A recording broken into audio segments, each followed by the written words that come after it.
Hello, welcome back to the Last Alliance of Noobs and Men. Noobs and Men, that's us. Sean. So today we're doing something a little bit different. Tier list, baby! Yeah, we're making Nobody a asked tier for it, list. but we're doing it. Nobody asked close for my it. door. We're like 7 years behind the trend. Here we go. It's a tiny little Sean. Just tiny little We're boy. gonna do Gondor. Ooh, Gondor now. Big I've had a bit of success with Gondor. I like them. You've had a little bit of success with Gondor, yeah. A little bit of success with Gondor. And now you're never going to touch them again. No, I'm riding out on a high. Yeah, you've had one tournament win, and you never touched them at all. Never touched them again. I've considered touching them, but then I didn't. We are going to do a tier list for Gondor heroes, Gondor warriors, Gondor troops, like models, warriors. Here we are. S to D tier. Yep. And down the bottom we've got the old siege weapons. They're not on here yet, but good. We'll talk about them. All right, we're doing heroes first. Sick. Indeed. This is it's quite a tough one actually. Even just there's a few that I'm looking at that already I'm worried about. So according to this, we are starting with the big man himself, Aragorn, King Elessar. Elessar himself. Now, I have a problem with Aragorn. He's so expensive. Exactly. In the Gondor list, he is far too expensive and does not do enough for what he costs. 225 points. 240 points if you give him his armored horse. 3 might, 3 will, 3 fate. He's got a free might each turn. He comes with Anduil. He's got Horse Lord, Mighty Hero, and Stand Bend of the West special rule, which is a 6-inch banner. Yeah, and he has all the heroics. Yeah, he does have every heroic action, and he's a solid profile. Like, he obviously is one of the best heroes in the game in terms of a profile. Yeah. But in terms of points to that profile and what he does for the army, considering that there is Big Boss, I would honestly put him in C tier I was gonna say I would be looking at B tier at most. Solely for that. 1-on-1, he's sensational. Yeah. What he does with lists, not so much in my opinion. I'm only ever scared of seeing him on the field when I know he's going to mince my troops. That's all that worries me about him. But every game I versed him, I have killed him. Yeah, and for a lot of the time as well, he's not giving a lot to the army, and there are other heroes that give a lot more to the army as a whole for cheaper, and still are just as good. Big Boss obviously is a main one, but even your Faramir, he's so versatile and cheap compared to the 240, which because you want to take him on horse, and then that's just so much points to sink. And let's go. I will happily put him in C tier.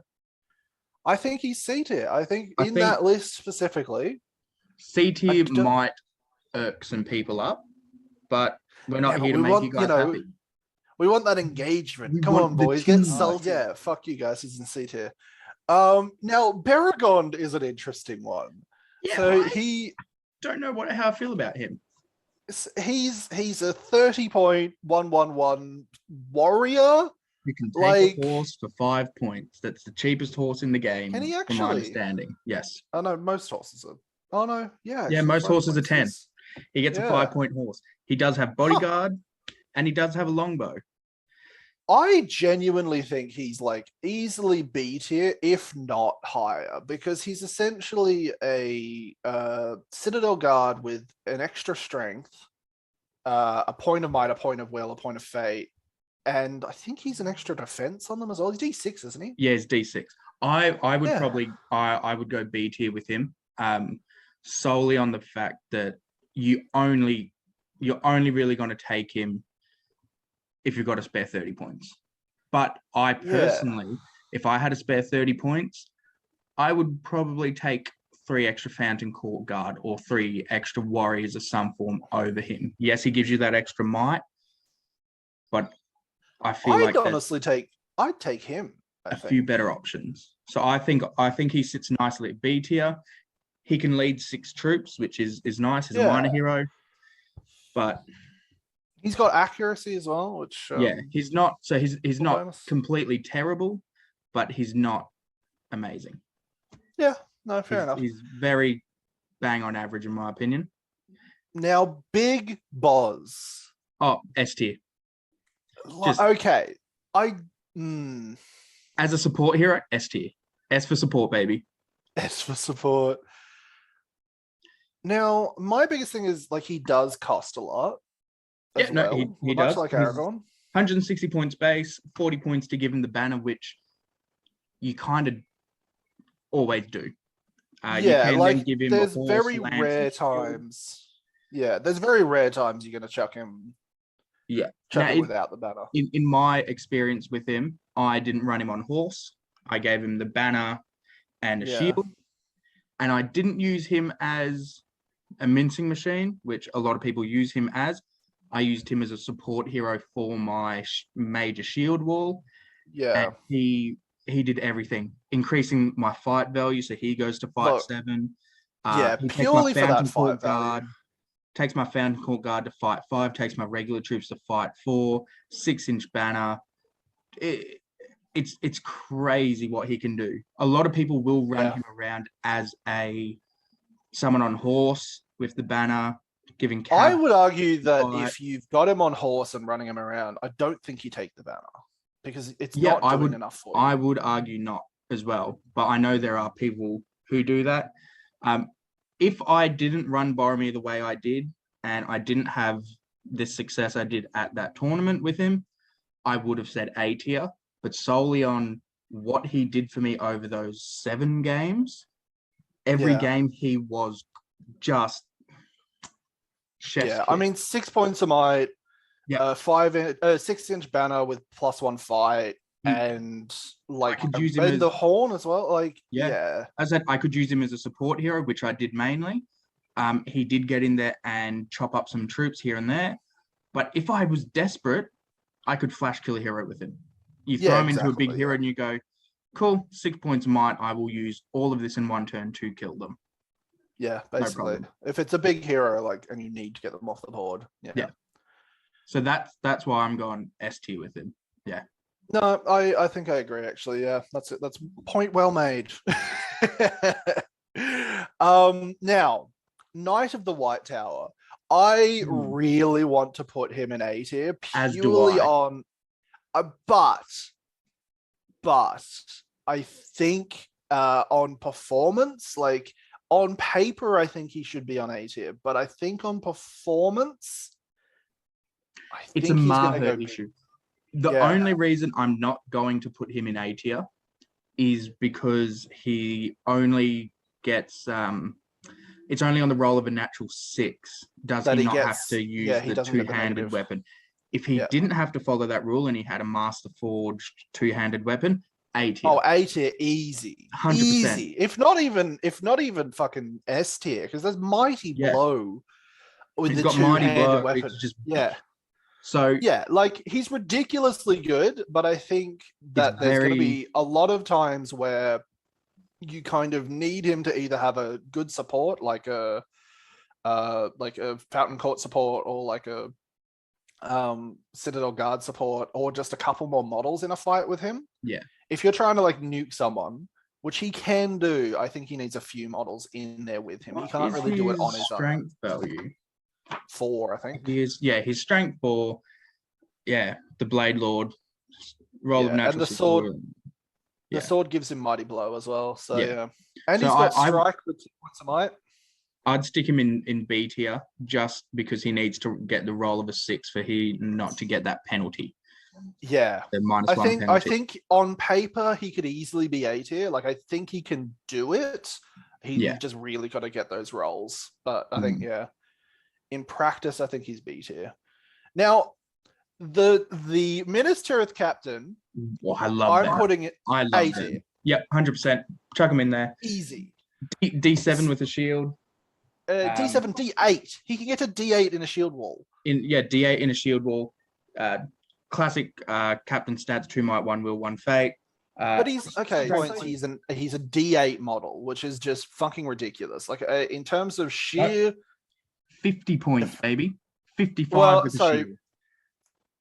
What? Isn't he 55 to 60? Nope. 55 with a shield. Really? Yeah. That's why so that's, without a even doubt. better. Even better. A tier, easy. Yeah. Absolutely. Super cheap auto. Yeah, no doubt about it. I don't run them in my lists. But so good, just so good. I really wanted to fit one in, but I got 2 other people that are just better. Well, I think, and I know who you're talking about. I think I would actually probably take a captain over here, but okay, fair enough. But we will get to him now. Syrian, 55-point model, 3 might with strike. A captain with strike. Yeah, he's a captain with strike, a captain with an extra might and strike. He doesn't get the defense bonus. Like I think he's only D6. Yes, he's only D6. He does get +2 to his courage when charging something that causes terror, which is good. And gets +2 to his courage when something with Blades of the Dead tries to strike him. Cool. Yeah, see, like that's solid. That special rule, I mean, you're not getting much out of it, but for a 55-point model that has 3 points of might and strike, like I think he's only fight 4 base though, isn't he? Yeah, he's fight 4, strength 4, 2 attacks. Yeah. Would I take him over a? That's the thing. Now thinking about Gondor? The captain, yeah, I would take a captain of Gondor over Kieran. I think. Yeah, I think I'm leaning that way too, which kind of makes me want to put him in B tier. Yeah. Like, don't get me wrong. I love the extra might. I love the potential to strike with a captain model. But there's just something niggling in me, and I can't really give you a proper reason why, but there's just something in the back of my head that says captain over Kieran.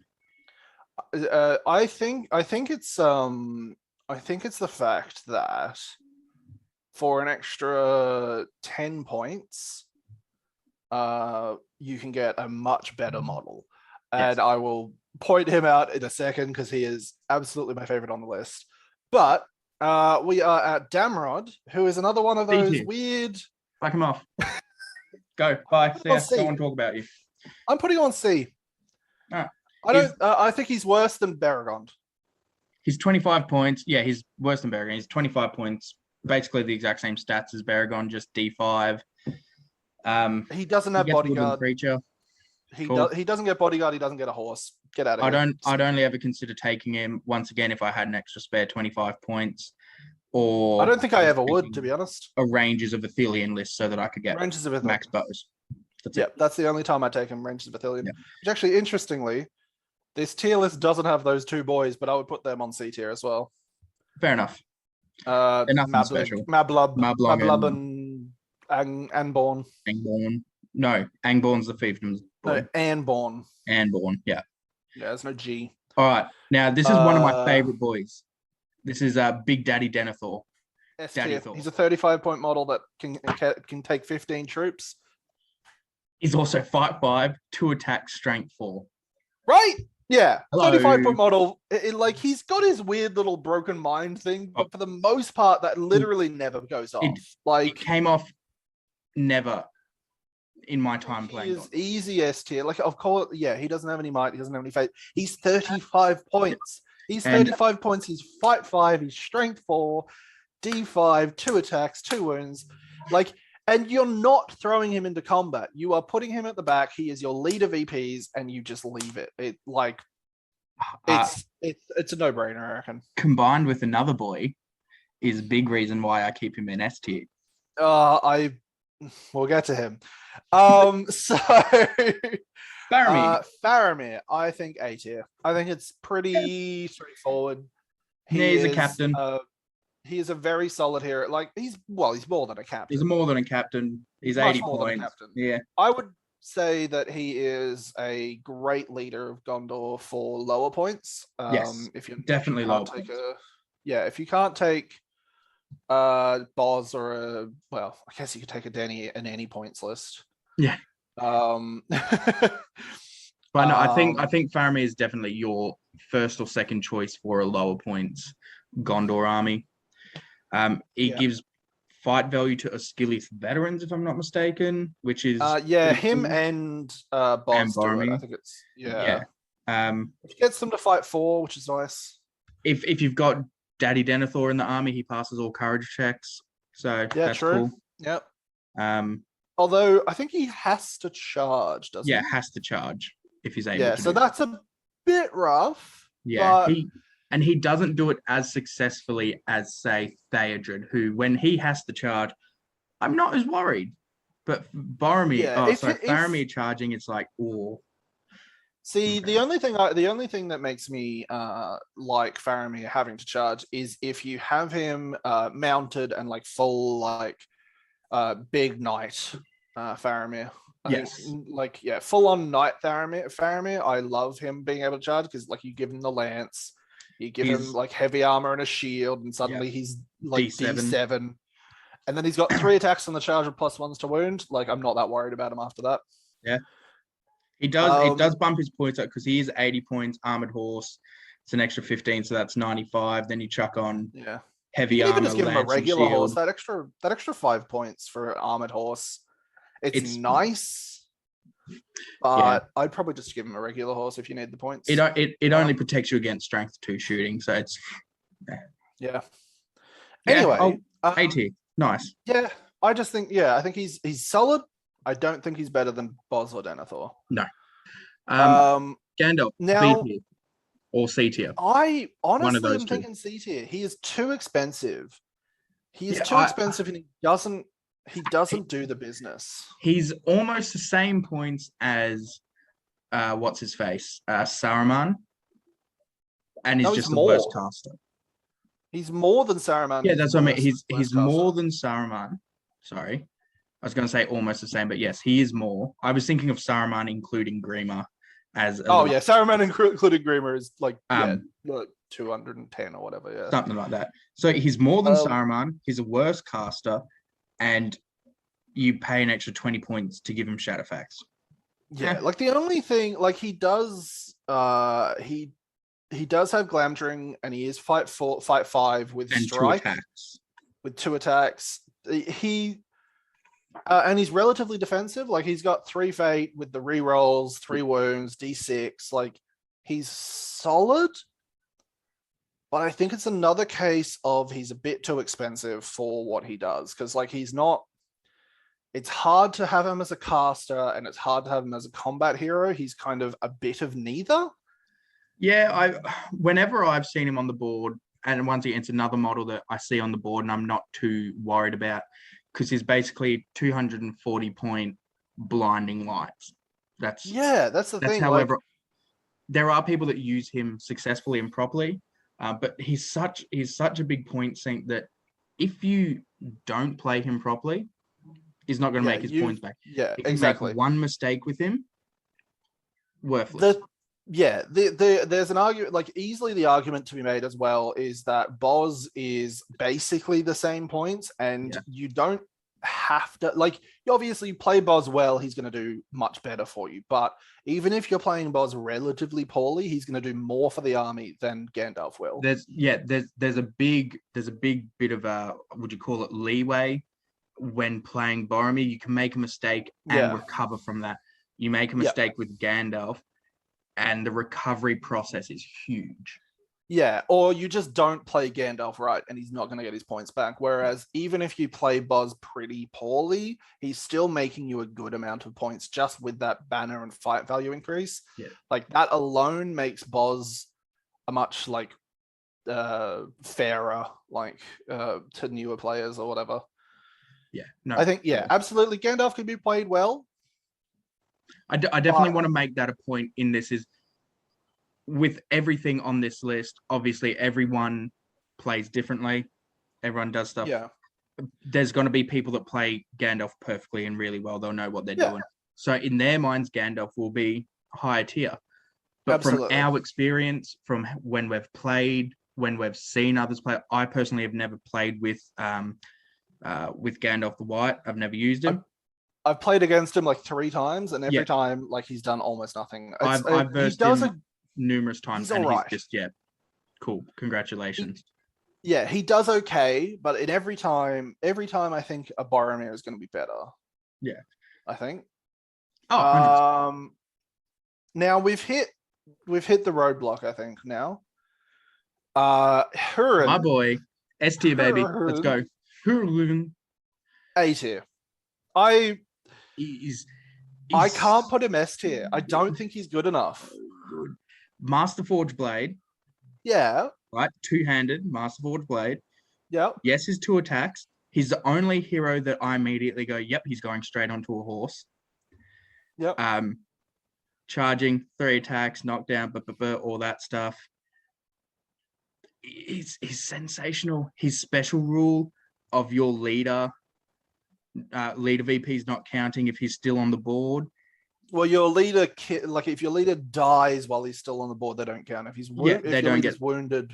Yeah, if they're wounded, you still get the wounding points, but you don't get the points for killing. It's so good, and it makes me, whenever I've played, I go, cool. I'm happy to throw both Denathor and Hurin into these fights, doing stuff. Once Denathor starts dropping or Hurin starts dropping, then I go, cool. Which one of those 2 do I need to get out of dodge ASAP?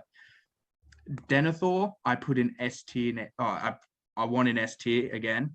He is, because of Hurin and that special rule. Just the way those 2 were on the board for me was it was beautiful. Making my opponent now chase 2 models to get leader VPs. Yeah, is sensational. Like, that's great.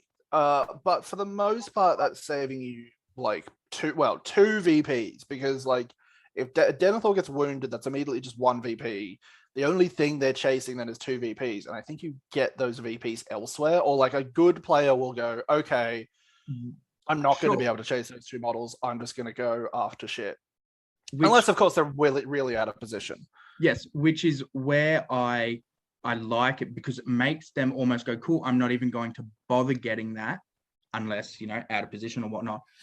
And that allows me to continue using them to just chop, and he chops through lines. I've thrown Hurin in with Knights, because I've taken with a warband of Minas Tirith Knights, down the flank with absolutely no fear. Him and his Knights just, cool, I now have your entire flank. Let's go. Yeah. I can understand why you'd want to put him in A tier.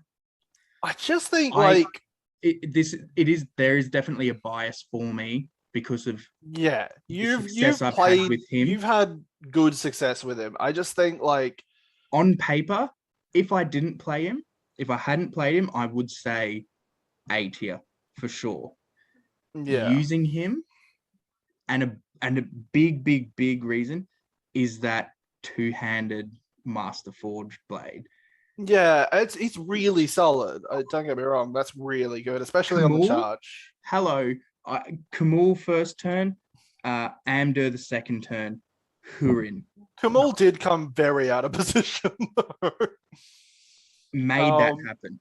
You make that happen. He goes in, gone. Kamul's dead, and then Amdur cops it the very next turn, dead. Yeah, look, all on him. And also, sorry, Aemma in a game or 2 before that at the same tournament, Aemma and a bunch of his Rohirrim came in, basically took out one of my warbands that were just trying to hold them off. Hurin got there in time. Hurin charges into Aemma, kills Aemma that turn. The very next turn, goes in, takes out a couple of Rohirrim, and heroic combats into more completely wiping that warband in maybe 3 turns. Yeah, look, freeing up that side of. You've had very good luck with him. Yes. I'll let you put him in. Look, I'll okay, let you put him in A tier. I'll put him in S tier purely because combined with Denathor and the fact that he is a very solid hero. I think it scrapes him over the line, but I still think he's teetering for sure. And look, I definitely understand that. I would accept if you did end up throwing him into A tier, and once again, it comes down to just flat out my experiences using him. Yeah, you've had some good experience with him for sure. Whenever I look at a Gondor list, there's basically 4 heroes immediately that I'm like, I want to take all 4 of them. Yeah. And so far 3 of them are in S tier. I'm about to put, I think, the 4th one in S tier because Ingold. He's so good. Ingold, as far as heroes that I think are essential to Gondor, I think Ingold is. Yeah. Because and it's only because of his 3-inch no backing away. Yeah. You throw him in a shield wall, he is suddenly D8. He suddenly makes everyone around him obviously D7, and you don't have to worry about, I need to back this model up into this guy and this model up into this guy, so they're all getting the defense increase. Suddenly, you don't have to give a shit about that. He sits there and he holds a line like no one else. Ingold, next to Boromir, yes, he doesn't get the fight value increase. He's only fight 4, but the way I ran him was as just a warrior. He was a warrior that allowed me to not back away. He's a better captain. He's just a better captain. Yeah, that's how I looked at him, and that's how I played him. And he sat in that shield wall. He sat there with Boromir. Boromir didn't have to back away if he lost. My troops in general didn't have to back away if he lost. Yep. He's incredible. It makes cracking a Gondor shield wall 10 times harder. Because suddenly the best way to get through a shield wall is you keep pushing them back.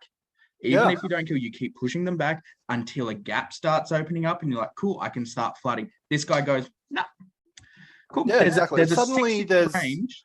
Yeah. Where suddenly there's 7 models or something that just aren't backing away. Yeah. Like 7 model line. And it's just what do you do again? He just sits there. Obviously he's decently killable. He's only fight 4. He's D8 though with 2 wounds, 1 fate. That's hard. That's a hard nut to crack for sure. Yeah.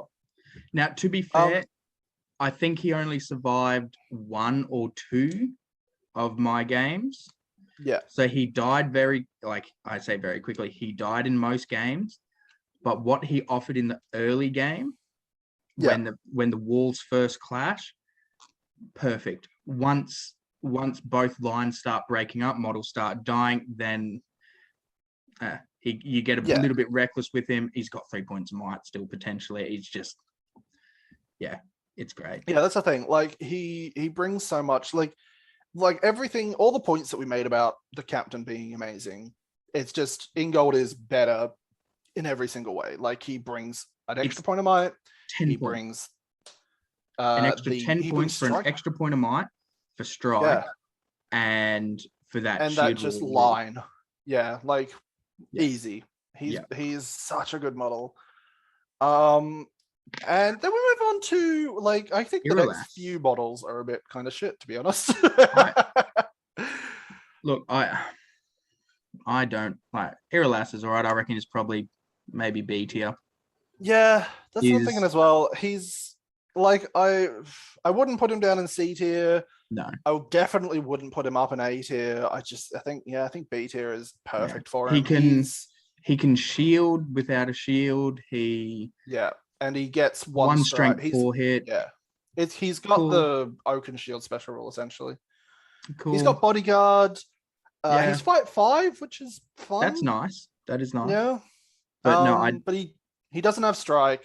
He's only got defense and march. Would march 3 points of might. Solid, but yeah. It's one of those things where I think once again I would take a Gondor captain over him, even though he has. Yeah. I'm pretty sure he's still got 3 points of might. I can't remember. Yeah, he's got 3 points of He's might. one of the He's 3-point 3-1-1. captains. Yeah. Yeah. I would still take a captain of Gondor over him, and a big reason is the Shield Wall special rule. Yeah, and like especially if you are taking Ingold, you chuck a captain next to Ingold, and then you've got 2 D8 lads just chilling there. Yeah. Like fuck yeah. Yeah, look, he doesn't. If he had strike, I'd maybe put him a bit higher because he's fight 5 with strike for a 65-point model. That'd be really nice, but I think he sits a bit further down. Yeah, Madril. A tier or S tier, one of the two. But that the Master of Ambush special rule is because it doesn't just affect his warband. No, it does. No, if Madril is already on the board, then all warbands from this army list may modify their reinforcement rolls. Oh yeah. That's why I consider S tier. Okay. And you're going to get shocked at this.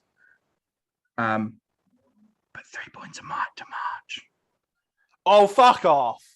Fuck right off. Oh, you piece like of that? shit. How does that make you feel, Liam? Do you need to clean up your chair? I need to go to the bathroom real quick. I did check the heads. 55 points, 3 points of might to March. Let's go.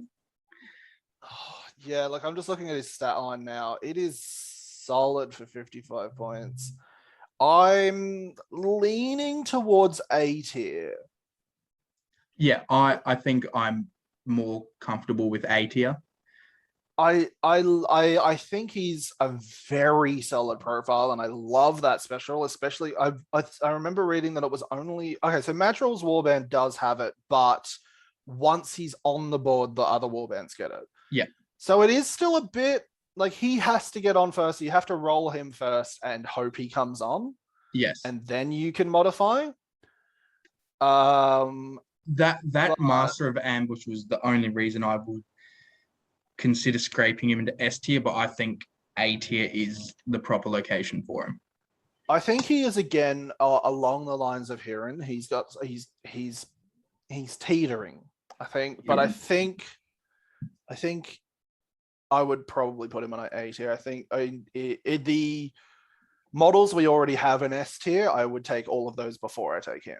100%. Unless depending on points value. I think he is very big on how you configure your Gondor army. Yeah, it's definitely it's got to be. I would take him in like a more mid-tier hero Gondor army, so like a Faramir. Low points, bang on.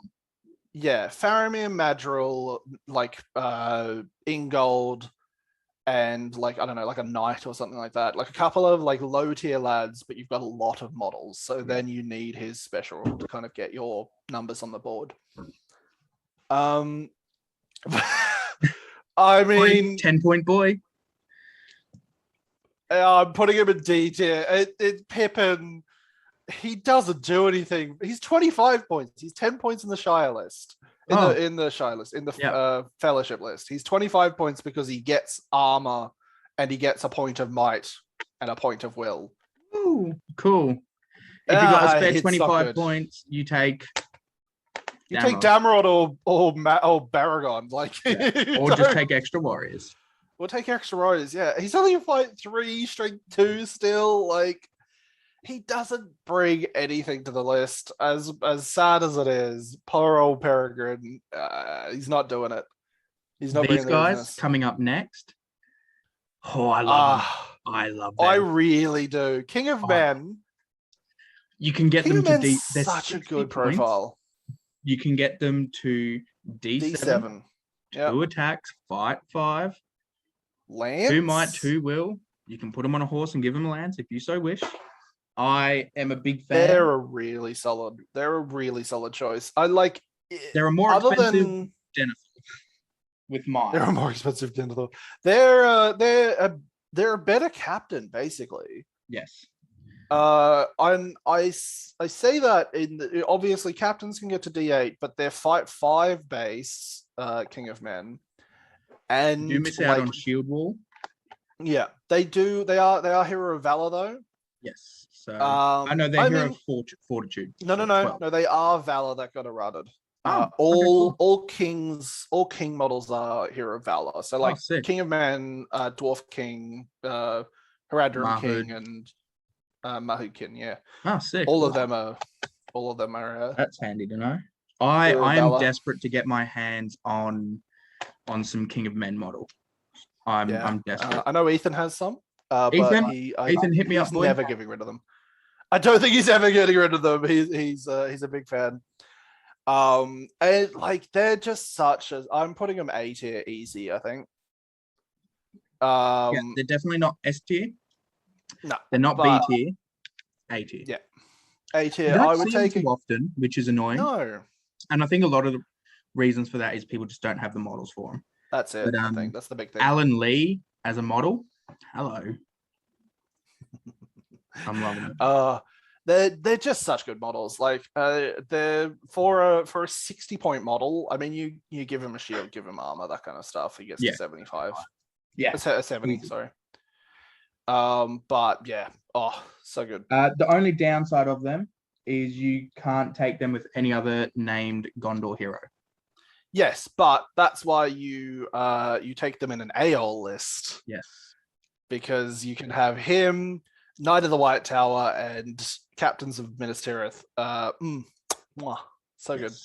They are great. They're just good. They're just solid. Yeah, definitely a big downside is obviously no other named heroes, but I think depending on how I really like about Gondor, as much as it's like we were saying earlier, it's a bit of like a vanilla army kind of thing. Like it's kind of the Isengard of good in the sense that they can do.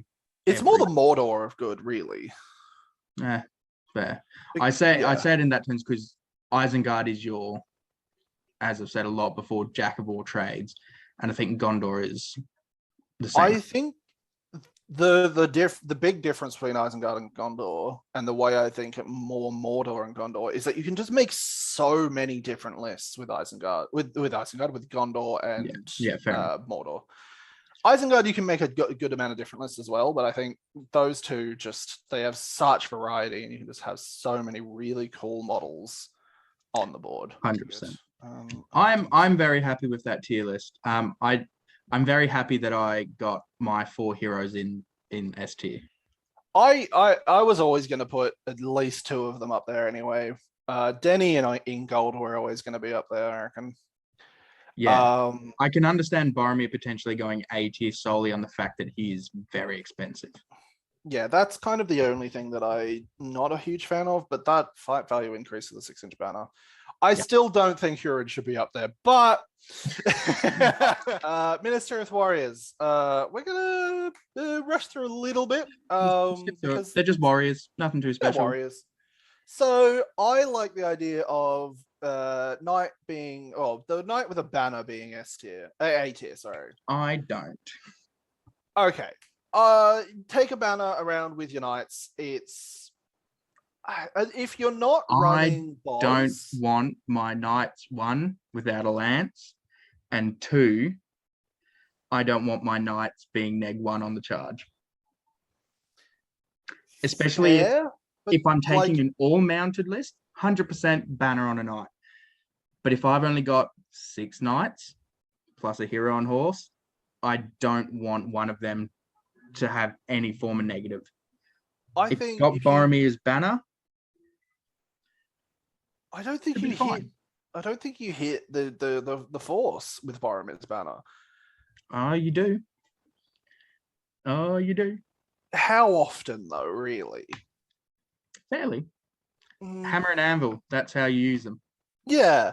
But like it's late game when they charge off and start doing other stuff. When they can conceivably be alone and not necessarily needing that banner. I'll chuck it down, but yeah, righto. I would not consider a banner on a horse in a Gondor list. unless I was running or mounted. I would even go C tier. Nah, he's B You just tier. don't I'm see- not budging on B tier. He's Alright, at leave him B least tier. B tier. He's like halfway I- between C and B for me. Nah, I look. Okay, so you're running around with a hero. You've got either Huron or Faramir. If you do not have a Boz banner, you suddenly have these 2 to 3 attack models, especially if they've been charged. Only a 2 attack hero that doesn't have a banner. I don't like it. In those cases, and once again, it's obviously dependent on how you use and build your army. But keep him B tier because solely on the fact that it's dependent on how you structure your army. S tier and A tier for me are more. S tier is just like an automatic take. Speaking of S tier, A tier for me, it's like I really, really, really want to take it. B tier is like I could do without. Yeah. S tier Knights of Minas Tirith, they're such good value for a mounted model with a lance that is D6. They are 13 points, 14 if you get 14 with a shield. Yeah. They are only fight 3, but if you've got Boromir around and you're using them hammer and anvil like I was, you can potentially get the fight 4, but like they're just solid. Like there's not a lot they don't do really. Yeah.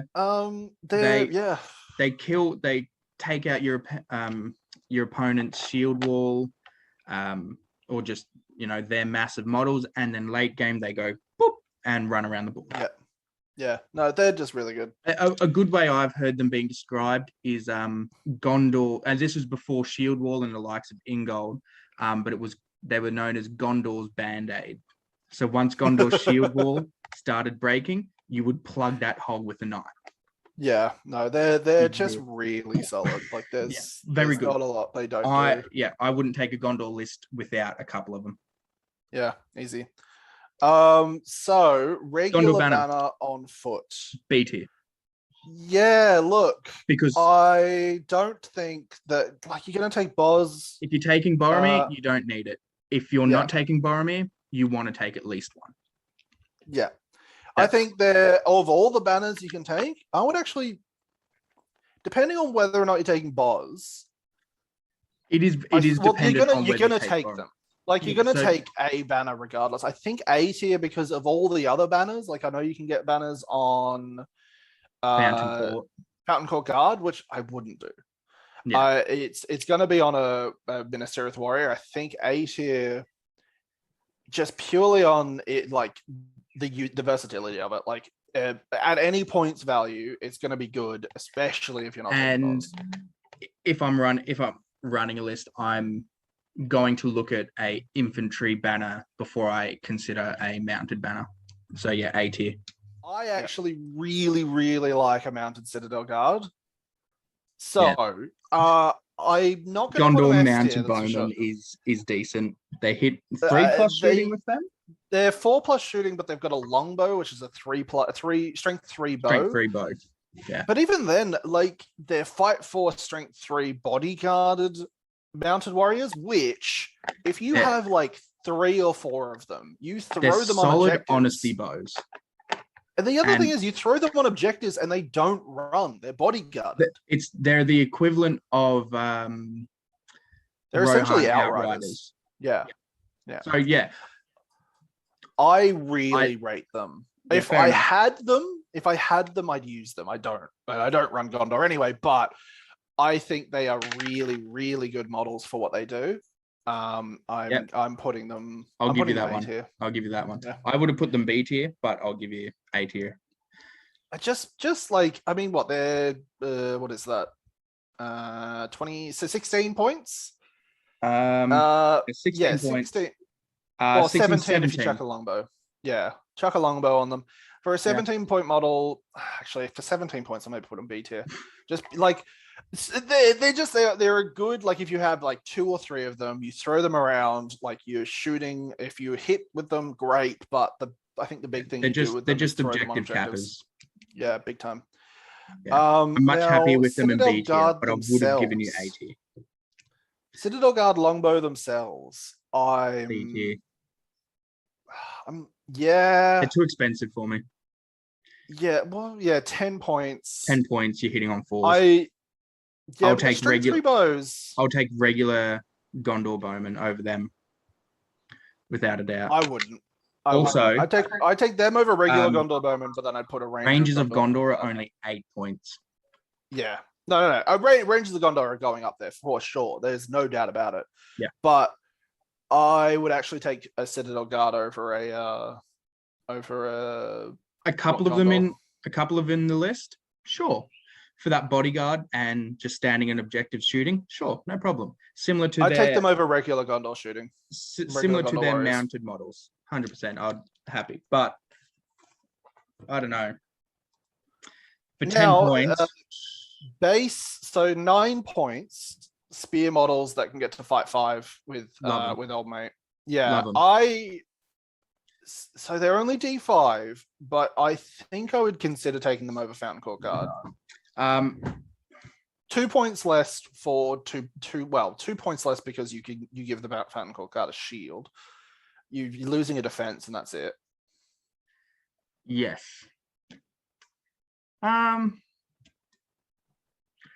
Yeah, that is fair. It's a loss of defense. You can get Fountain Court Guard up to D7. To D7, yeah. Which is why I take Fountain Court Guard over them.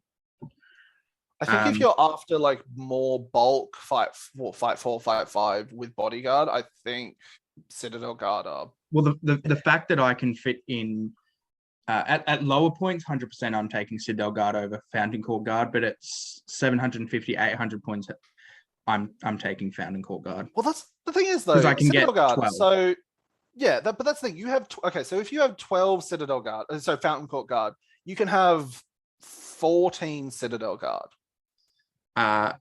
Yes, if that maths checks out, yes. I think it's very the D5. Close. I really like reason, and no, don't get me wrong, I absolutely love them. The big reason I go Fountain Court Guard over them at the higher points values is I have watched back ranks of Citadel Guard just get gunned down by strength 3 bows, and suddenly you don't have those fight 5. I've had my Citadel Guard. Not Citadel Guard, my Fountain Court Guard. No, they're definitely A tier. Keep them A tier. My Fountain Court Guard, just sit there D7, get shot at by strength 3 bows. I'm like, cool, whatever, let's go. Whereas suddenly you've got strength 3 bows going at your D5, and you're like, yeah, you're suddenly worrying a lot more for sure. Yeah. Citadel Guard with a banner, C tier. I'm not taking it. They can't take banners. Sorry, Fountain Court Guard with a banner. Sorry, those two. I wouldn't take it. Fuck that. No. I'm not. Yeah, you're just not taking it. I don't think the only reason you take it is a banner with bodyguard and D7. But you can get a banner with D7 anyway with a regular Minas Tirith warrior if you've just got him as shield wall. Yeah. I don't think it's worth it. I would take a mounted banner over a Fountain Court Guard banner any day of the week. Yeah. The only thing is like obviously a bodyguarded banner is nice. Yeah. But in most cases it's not going to come up. Yeah, I don't think that's going to come up as much as Fountain Court Guard 80. Yeah, easy. That's very easy. Basically what we were talking about before. Yeah. Same things. I'm going to argue C tier for a Minas Tirith warrior with bow. I don't think they're worth a Citadel Guard. I've got a couple of them. I run them in my my Gondor list. I think I got 6 of them, and they're just there for essentially not even board control, just for a couple of honesty shots. They didn't ever really do much. They might take out a horse. My main goal with them was if I saw a big hero on a horse, I'd go cool 6 shots hitting on 4s, aiming at your horse. Yeah, absolutely. But for essentially the same points, you can take Ranger of Gondor with bow, way better. Or 2 points extra, you get a Fountain Court Guard with bow, which bodyguard, fight 4, and strength 3 bow. Better. Yeah. Horn of Gondor. Sorry, Horn of Gondor. Don't need it. They're army bonus. Their army bonus is a horn. Their army bonus is a horn. Sure, you can have courage 5, which is nice. Yeah, that's the thing. Courage 4 is good enough. I don't think you ever need courage 5 for 30 points. It's not worth it. A Warhorn? No. Not worth the price of a Warhorn. No. Regular warriors. I'm chucking them A A tier. They are just. In fact, Okay. Yeah. you know what? I don't think there's any like. They're 8 points because you either have them with a shield or a spear. Or spear and shield. In fact, actually, I'm going to put the spear A tier. I think the regular boy with shield. Mwah. Combined with, I would even happily keep the spearman in S tier. But it's not super necessary. Probably more A tier because I'm going to line my back rank with Fountain Core or Citadel Guard. Yeah, that's the thing. To get that fight 5. Yeah. But regular Gondor warriors with shield wall, yeah, they do miss out on shield wall if they are being supported by Fountain Core Guard or Citadel Guard. So that's you only lose the shield wall on the very edge, though. Yeah, that's why I'm kind of teetering with the Spearman staying in S tier, but A tier I'm happy with. But it's their combination, the Gondor Warriors combination with Ingold, that S tier, bang. Yeah. Not backing away, big up. Yeah. Oh my god, so good. Now, the S tier. This is the bolt thrower. S tier. The bolt thrower is S tier. Yeah. Yeah. So good. He's so good. If it doesn't get its points back, I say it's 70 points because you just always take swift reload. Absolutely, yeah. If it doesn't build its points back through killing, it brings its points back with board control. That one model alone, I have watched armies sit on the border, not coming towards me because they are petrified of that thing. Whole ground against Rohan. I got myself to the middle of the board with the bolt thrower sitting in the middle of the board before their entire mounted Theoden's Riders of Theoden got anywhere near the middle. And that's because that bolt thrower went, I'm sitting here and I'm going to see what happens. Oh, you moved first, but you're not moving because you're scared of that thing? Cool, I'm going to move my bolt thrower this turn. Yeah, true. S tier. Board control is massive. Board control and psychological factor is massive with that thing. See, okay, so my experience with it did none of that. It has done literally none of that in my experience. I'm leaning towards A tier. It's a really, really solid unit. One, I don't like siege weapons anyway. Two, I don't. There's only a few siege weapons that I accept in the bolt thrower. Bolt thrower is definitely one of them for sure, but I just I've rolled snake eyes with that boy a lot. And it just don't get me wrong, I did that as well. I rolled terrible with it on many occasions, but it wasn't that bad because my opponent had already moved or not moved. So as I said, I wasn't getting my points back from killing stuff, but I was getting points back from scaring my opponent. Up against old mate Jarek's Rivendell Knights, I was able to hold them back. Eventually they got to me and whatnot after lots and lots of repositioning with his army. It didn't kill many, but keeping him where I wanted him. And keeping him away from where I wanted him to go against Riv Knights is massive. All right. I will die on a hill that it is S tier. All right. If I see 2 bolt throwers on a field, I'm just walking away and saying, good game, bye. I'm done. Fair enough. All right. And Rangers of Gondor, I mean, the Bowman S tier, easy. Even the Spearman S tier. Because that's another back rank of fight 5 with Boromir. But that's why I'm thinking about leaving them down here. Because they're reliant on Boromir. Fair enough. But even then, if you don't have Boromir, they give you that back rank of fight.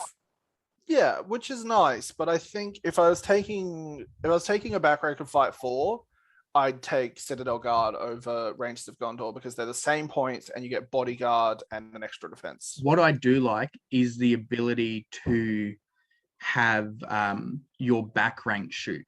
Yes, they can't speed support that turn, the turn that they shoot, but they're not going to if they've been charged. If they're able to shoot, you're able to move up with this shield wall. Keep them in A tier, but being able to move up with this shield wall as opposed to having to keep them, on the flanks and whatnot. You've got this big long line of cover, and you just keep moving forward. And you go, cool, I can keep shooting. Yeah, no, genuinely, that's great. I love that. I just think there's definitely arguments to be made for Rangers, Citadel Guard, and Falcon Guard. I think they're all massive arguments. Yeah, they're in that same bracket. I think because you take any of them for that fight 4, obviously, but then they've all got their own bonus. I don't think any of them are above the other. Bang on. The fucking DT. battle cry trebuchet. Get rid of it. I hate it. I hate it. Yeah, I hate it purely on the fact that it just shouldn't belong on a battlefield. Yeah, I don't like. There's 4 siege I don't think weapons. It's even that good. There's 4 siege weapons that I accept. The Bolt thrower, the Khazad-dûm ballista, the Mordor siege bow. Yep. Yeah, and that's it. I can't think of anything. I was gonna say where's the 4th one coming from? I think that's it. I think the only other one would maybe, and I say very, very much a maybe, the Isengard ballista. Purely because it's a bit more transportable. And they lugged it across Rohan. It's a siege. No, fuck it. No, yeah. I've talked myself out of my own point.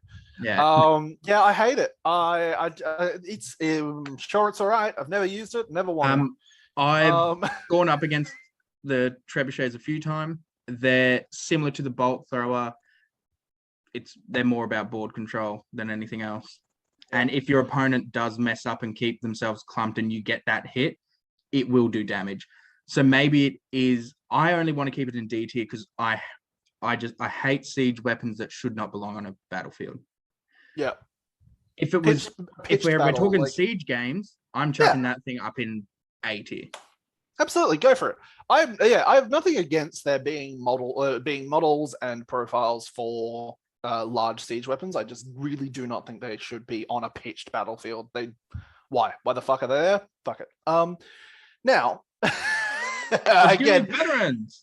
Osgiliath bets. I think the bows are C tier. I don't think they're any better or worse than a warrior with a bow. No, they hit on a 4. It's just regular man bows. They're 8 points. Cool. Yeah. 5. They're the exact points. same thing. The only difference is if they're within 6 of either Boromir or Faramir, they get to fight 4.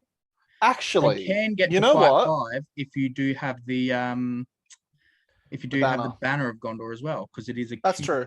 Other stuff. I'm going to put the bows in D tier because I don't think you ever take the bows because they're 1 point extra to take an Osgiliath veteran with a bow because it's 9 points or 8 points compared to a Minas Tirith warrior. I don't think I'd ever go, I'm going to take that over a Minas Tirith bow. Yeah. If I had to take bows that weren't Citadel Guard or a Ranger, I'm taking a regular Minas Tirith warrior. I also like the idea with the Minas Tirith warriors with bows, and we didn't touch on this before, is you can give them a shield and keep them in shield wall. Yeah, so technically they are in shield wall, which is good. They can get to D6. Yeah, like that's very solid. Like there's I still don't think that makes them better than Citadel Guard bows, but now, I think that definitely makes them better than Osgiliath vet bows. Osgiliath bets with sword and shield, I would go C tier because they don't get shield wall. They don't get shield wall. They can get to D6, but they don't get shield wall. Yeah, and if you're going to talk about them potentially getting to fight 5, you bring the spearmen. Yeah. I think the only reason I keep them in B tier is because there's too many things that they need to achieve to get to that fight 5. There's two things it needs to achieve. One of them is Boromir with banner, and the other is Boromir or Faramir. Yeah. Which, to be fair, Boromir with banner next to an Osgiliath vet is going to get to fight 5 regardless, because it's 6 inches banner and then 6 inches nearby. There is still so that. like they are always going to get to fight 5 with Boromir around, but I mean, what's that? Like, if you're going to keep them at D5, they're the exact same as a Citadel Guard, but the Citadel Guard has Bodyguard. So no, I take a Citadel Guard over. So I take a Citadel Guard over Osgiliath vet. Then and same with a Ranger. Like the bow, I think the bow thing is better than like the weird potential fight 5. I'm very happy with that. I think we've done well with old Gondor. Yeah. I very much like it. They are some solid tiers. Yeah. Thank you all for joining us in this this a lot longer than we thought tier ranking. Turns out there's a lot to talk about. There is. When to be fair, Gondor is one of the biggest factions. Wait till we do Dale and we put everything in S tier.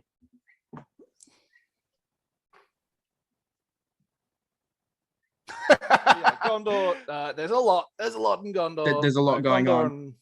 I do love Gondor. I love using my Gondor army. I need to use it more often.